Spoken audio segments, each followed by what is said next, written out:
ഈശോ മിശിഹായ്ക്ക് സ്തുതിയായിരിക്കട്ടെ. ഞാൻ മാണിപ്പറമ്പിലച്ചൻ. പുതിയ നിയമവചന ധ്യാനം ക്ലാസ് 21.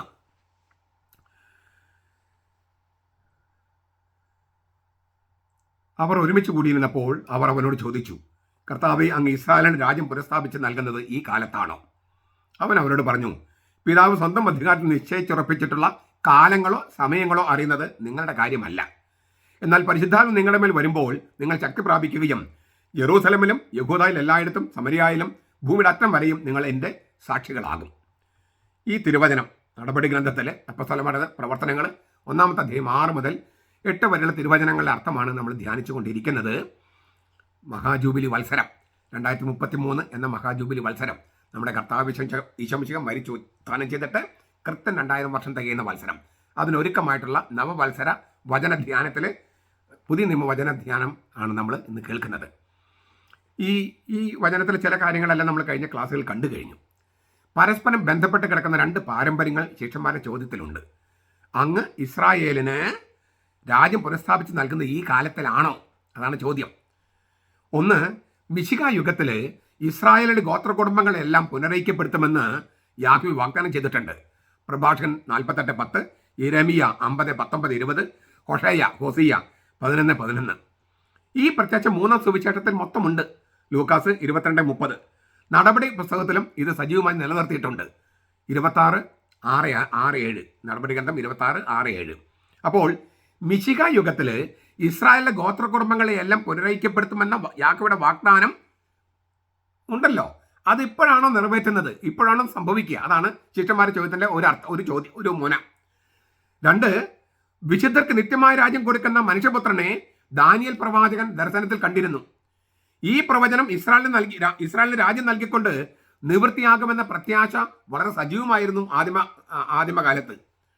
അപ്പോൾ ഈ പ്രത്യക്ഷ ലൂക്കാസും സാക്ഷ്യപ്പെടുത്തുന്നുണ്ട്. ലൂക്കാസിന്റെ സുവിശേഷം 12:32, 22-29. അപ്പോൾ മിശിഹാ യുഗത്തിൽ ഇസ്രായേലിന്റെ ഗോത്ര കുടുംബങ്ങളെയെല്ലാം പുനരൈക്യപ്പെടുത്തും. വിശുദ്ധർക്ക് നിത്യമായ രാജ്യം കൊടുക്കുന്ന മനുഷ്യപുത്രൻ വരും ചെയ്യും. ഈ 2 സ്ട്രീംസ്, 2 ചാലുകൾ, അതായത് പ്രത്യാശയുടെയും വാഗ്ദാനത്തിനും ചാലുകൾ ശിഷ്യന്മാർക്കറിയാം. ഇതെല്ലാം വെച്ചുകൊണ്ടാണ് അവർ ചോദിച്ചത്, ഈ കാലത്താണോ ഇതൊക്കെ സംഭവിക്കുന്നത്? അങ്ങ് ഇസ്രായേലിന് രാജ്യം പുനഃസ്ഥാപിച്ച് നൽകുന്നത്, അതായത് മിശിഹാ യുഗത്തിൽ സംഭവിക്കുന്ന ഇസ്രായേലിന്റെ ഗോത്ര കുടുംബങ്ങളിലെയെല്ലാം പുനരൈക്യവും വിശുദ്ധർക്ക് നിത്യമായ രാജ്യം കൊടുക്കുന്ന മനുഷ്യപുത്രൻ, ആ മനുഷ്യപുത്രൻ ഇസ്രായേലിന് രാജ്യം നൽകുന്നതും ഇപ്പോഴാണോ? പിന്നെ അവർ ചോദിക്കാണ്, ഇപ്പോഴാണോ അല്ലെങ്കിൽ ഈ കാലത്തിലാണോ? ഈ കാലത്തിലാണോ ചോദിക്കാൻ ഒരു കാരണം കൂടിയുണ്ട്. ഈ നമ്മൾ 6-ാമത്തെ വാക്യം തൊട്ടാണ് ഇപ്പോൾ കണ്ടത്. 5-ാമത്തെ വാക്യത്തിൽ നമ്മൾ കാണുന്നുണ്ട്, ഏറെ നാൾ കഴിയും മുമ്പ് നിങ്ങൾ ഉന്നതത്തിൽ നിന്നുള്ള ശക്തി ധരിക്കുമെന്ന് പറയുന്നുണ്ട്. ഏറെ നാൾ കഴിയും മുമ്പേ. ആ ഏറെ നാൾ കഴിയും മുമ്പേ എന്ന് പറഞ്ഞത് അത് യേശു പറഞ്ഞല്ലോ. അതിലേക്ക് വിരൽ ചൂണ്ടി ചോദിക്കുന്നത്, ഈ കാലത്തിലാണോ? ഈ രാജ്യം പുനഃസ്ഥാപിച്ച് നൽകുന്നത് ഈ കാലത്തിലാണോ? ഏറെ നാൾ കഴിയും മുമ്പേ എന്ന് അങ്ങ് പറഞ്ഞല്ലോ എന്നാണ് ചോദിക്കുന്നത്. പെന്തക്കോസ്ത തുടങ്ങാനുള്ള കാലത്തെയാണ് ഏറെ നാൾ കഴിയും മുമ്പ് എന്ന് യേശു പറഞ്ഞത്. പെന്തക്കോസ്ത, അതായത് പരിശുദ്ധാത്മാവിന്റെ ആഗമനത്തോടെ സഭയുടെ ഉദ്ഘാടനം. പുതിയ കാലം അഥവാ സഭയുടെ കാലം, അതിനെ അന്ത്യകാലം എന്ന് പത്രോസ് വിശേഷിപ്പിക്കുന്നുണ്ട് 2:17. അതായത് പെന്തക്കോസ്തയോടെ പുതിയ കാലം ആരംഭിക്കുകയാണ്. പുതിയ കാലം എന്ന് പറയുന്നത് സഭയുടെ കാലമാണ്. സഭയുടെ കാലത്തെയാണ് അന്ത്യകാലം എന്ന് വിശുദ്ധ പത്രോസ് വ്യാഖ്യാനിക്കുന്നത്. നടപടി 2:17. സഭയുടെ കാലയളവാണ് യുഗാന്ത കാലയളവ്. അതാണ് പുതിയ കാലം, അന്ത്യകാലം. അപ്പോൾ ഈ കാലത്തിലാണോ, ഈ അന്ത്യകാലത്തിലാണോ നീ രാജ്യം പുനഃസ്ഥാപിച്ച് നൽകുന്നത് എന്നാണ് യേശുവിൻ്റെ മറുപടി. കാലങ്ങളോ സമയങ്ങളോ അറിയുന്നത് നിങ്ങളുടെ ചുമതലയല്ല. 2 ഗ്രീക്ക് വാക്കുകളെ കർത്താവ് ഉപയോഗിക്കണേ. Kronos, kairos. സമയത്തിൻ്റെ ദൈർഘ്യമാണ് ക്രോണോസ്. നമ്മൾ ക്രോണോളജി എന്ന് പറയില്ലേ? ദിനവൃത്താന്തം, ക്രോണിക്കിൾ, ദിനവൃത്താന്തം. ക്രോണോളജി സമയത്തിൻ്റെ ദൈർഘ്യം. ഒരു സംവത്സരം, ഒരു ദിവസം, ഒരു മണിക്കൂർ, അല്ലേ, ഒരു നിമിഷം, ഒരു സെക്കൻഡ്, അങ്ങനെ പോകുന്നുണ്ടല്ലോ സമയത്തിൻ്റെ. അതെല്ലാം ക്രോണോസ് ആണ്. ക്രോണോളജി, ക്രോണിക്കിള്. ഈ ഉചിതമായ സമയത്തെയാണ് കൈറോസ് എന്ന് പറയുക. കൈറോസ്.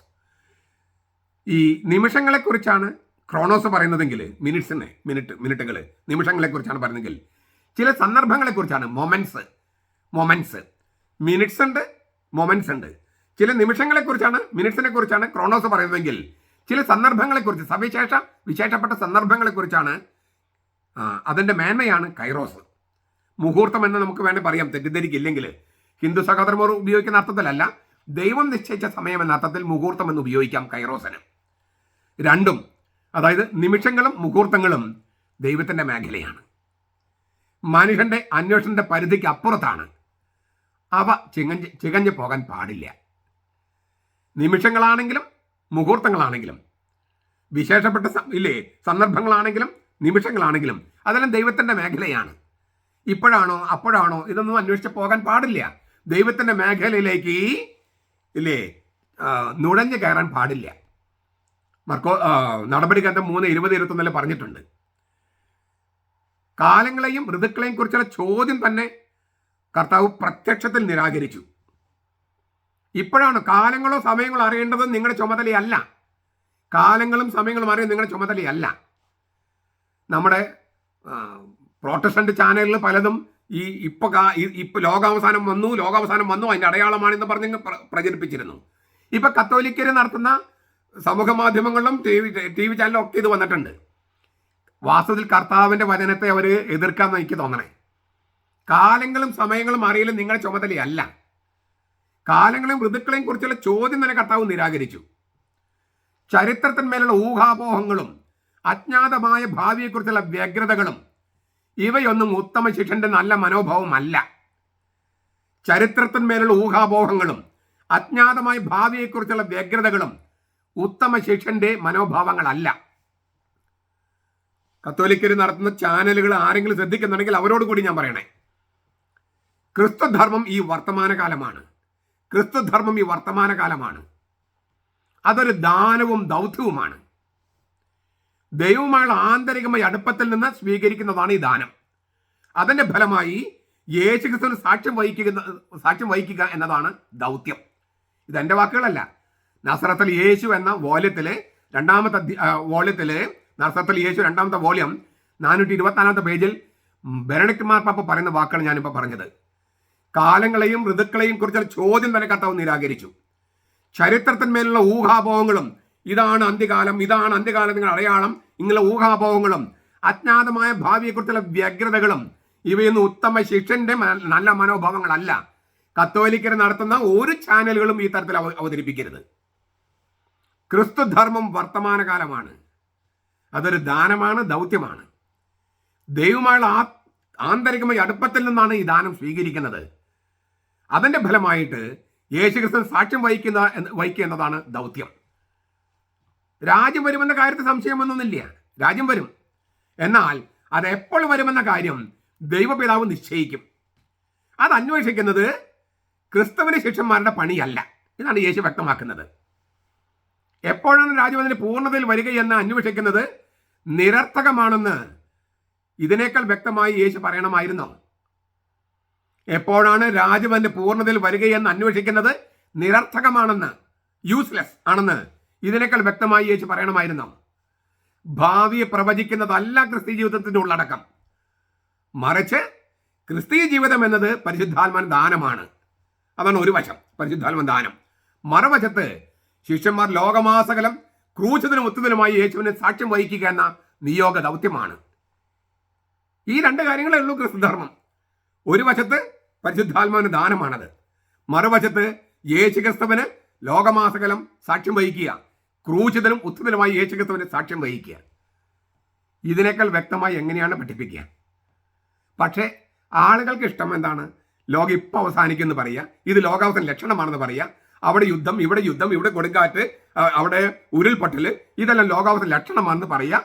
അപ്പൊ കുറേ പേര് ഈ തങ്ങളുടെ കൗതുകത്തിന് തൃപ്തി കിട്ടാൻ വേണ്ടിയിട്ട് ഇതെല്ലാം കാണും. എന്നിട്ട് ക്രിസ്തുവിന് സാക്ഷ്യം വഹിക്കോ? ഇല്ല. പരിശുദ്ധാത്മ ദാനം സ്വീകരിക്കോ? ഇല്ല. എന്നിട്ട് ലോകം ഇപ്പം അവസാനിക്കുമോ മട്ടിൽ നടക്കുകയാണ്. ക്രിസ്തുധർമ്മം വർത്തമാനകാലമാണ്. ദാനവും ദൗത്യവും ഉള്ളൂ. പരിശുദ്ധാത്മ ദാനം സ്വീകരിക്കുക, യേശുക്രിസ്തു സാക്ഷ്യം വഹിക്കുക. ഇത്രയും നമുക്ക് ചെയ്യാനുള്ളൂ. ബാക്കി ദൈവം ചെയ്തോളൂ. ദൈവത്തിന്റെ കാര്യം ദൈവം ചെയ്യട്ടെ, നമ്മൾ ചെയ്യേണ്ട കാര്യം നമ്മൾ ചെയ്യുക. നമ്മുടെ കർത്താവ് ഈശോ മിശിഹായുടെ കൃപയും പിതാവായ ദൈവത്തിന്റെ സ്നേഹവും പരിശുദ്ധാത്മാവിന്റെ സഹവാസവും നാം എല്ലാവരോടും കൂടി ഉണ്ടായിരിക്കട്ടെ, ഇപ്പോഴും എപ്പോഴും എന്നേക്കും. ആമേൻ.